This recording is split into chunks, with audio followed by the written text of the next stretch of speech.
Bonjour, bonsoir, païens, païennes, sorciers et sorcières, j'espère que vous allez bien. On se retrouve aujourd'hui pour un tea time un peu particulier parce qu'en fait, il y a un an de cela, je vous avais parlé d'en faire une vidéo.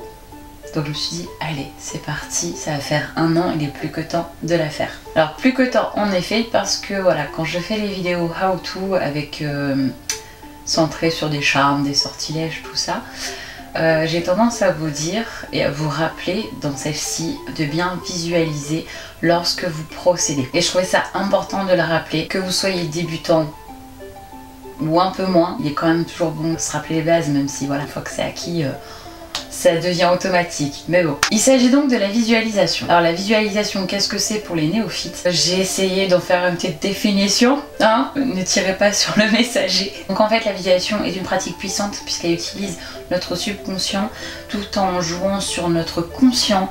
Et là je vais vous perdre complètement en parlant de conscient, d'inconscient, enfin bref, sur différents états de conscience.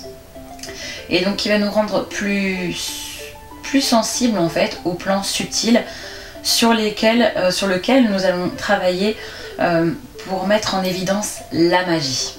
Voilà, j'espère que cette définition n'est pas trop abstraite pour vous. C'est ce que j'ai réussi en fait à en définir, donc après, bon, chacun y va dans ses commentaires aussi de ses précisions, mais je vais y venir. Alors on va voir ça un peu plus en détail pour que le terme visualisation devienne un peu plus concret pour vous. Vous pratiquez finalement, vous faites de la visualisation, vous visualisez les choses. Vous faites de la visualisation sans même vous en rendre compte.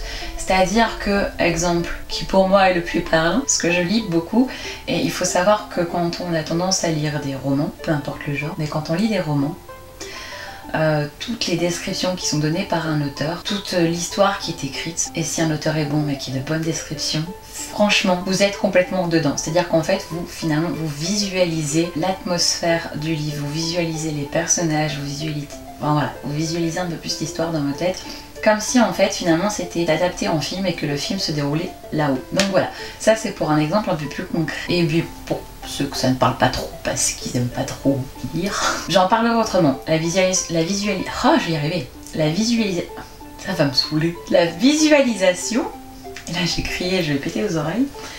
La visualisation, vous l'utilisez également lorsque vous faites des projets, lorsque vous projetez une action. C'est-à-dire que quand vous allez vous engager dans quelque chose, généralement, d'autant plus quand c'est un projet à risque, vous allez visualiser les étapes. Et donc vous faites de la visualisation.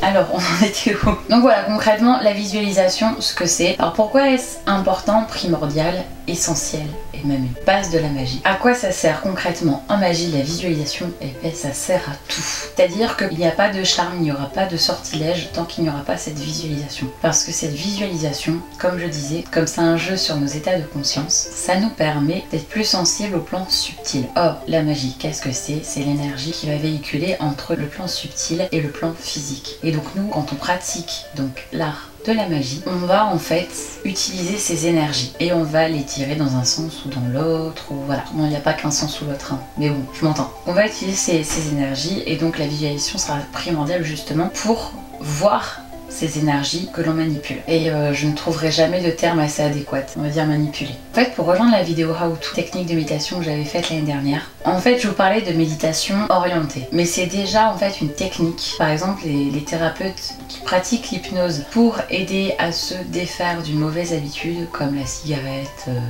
le soda, peu importe. J'ai eu l'occasion d'en voir un. Et c'est vrai que quand il va nous mettre dans un semi-état inconscient, conscient, il va partir sur une description mais finalement qui nous sera propre parce qu'on va lui dire ce qu'on voit, etc.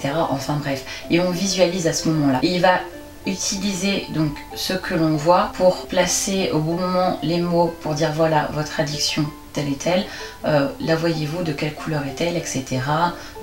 Comment, enfin bref, va vraiment rentrer en détail là-dedans pour nous permettre en fait de retirer tout cela. C'est-à-dire que consciemment on a envie d'arrêter, mais inconsciemment en addiction on a du mal. Et donc voilà, il va travailler là-dessus. Et puis pour la visualisation, en magie, ça va être sensiblement la même chose. Sauf que lorsqu'on va visualiser, bien sûr on va visualiser tout le reste. Alors il faut savoir que parfois on a des pensées en fait qui viennent de notre inconscient qui peuvent déranger notre charme et donc notre travail et notre visualisation. En fait, pour être un peu plus concrète, par exemple, un exemple type, parce que tout le monde en parle à chaque fois, à la nouvelle lune, ouais, chèque d'abondance, chèque d'abondance, chèque d'abondance.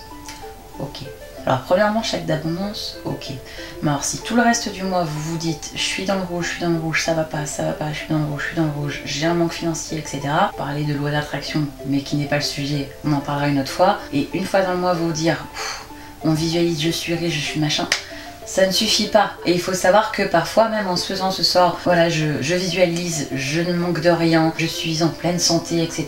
Mais que derrière, on peut très bien avoir notre inconscient qui nous rappelle que bah non, parce que on a martelé maintes et maintes fois au préalable que non, ça n'allait pas. Et donc pour paralyser cet inconscient qui risque de faire ressurgir cela, et donc de lui aussi démonter un peu notre travail, et bien c'est là qu'entrent en jeu les rituels. Vous n'allez pas du tout me suivre là. Je suis en train de vous perdre.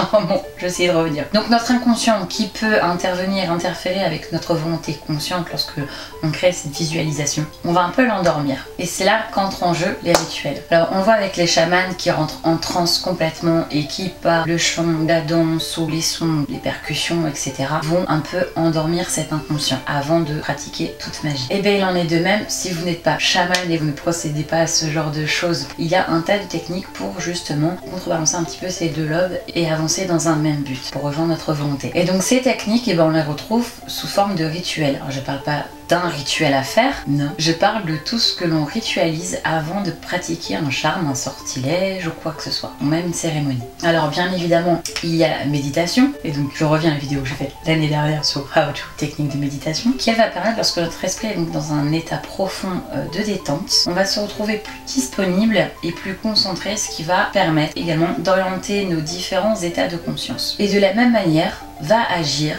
finalement le fait que l'on se purifie, qu'on prenne un bain purifiant, le fait que l'on trace notre cercle, le fait que l'on utilise telle ou telle bougie pour symboliser telle ou telle énergie, tout cela, c'est-à-dire que en ritualisant en fait notre pratique, en mettant tout un rituel en fin de compte en exergue avant de pratiquer un charme ou quoi que ce soit, on va déjà jouer avec ces états de conscience, c'est-à-dire que on va un petit peu endormir et on va s'imprégner un peu de tout ça, c'est-à-dire que notre inconscient comme notre conscient symbolise la chose. Donc la bougie verte pour la chance, pour l'abondance, etc. Enfin bref, je vais pas partir en détail dans les couleurs parce que là aussi ça porte un sujet de discorde entre les païens, les wiccans, les pratiquants de la Kabbale, etc.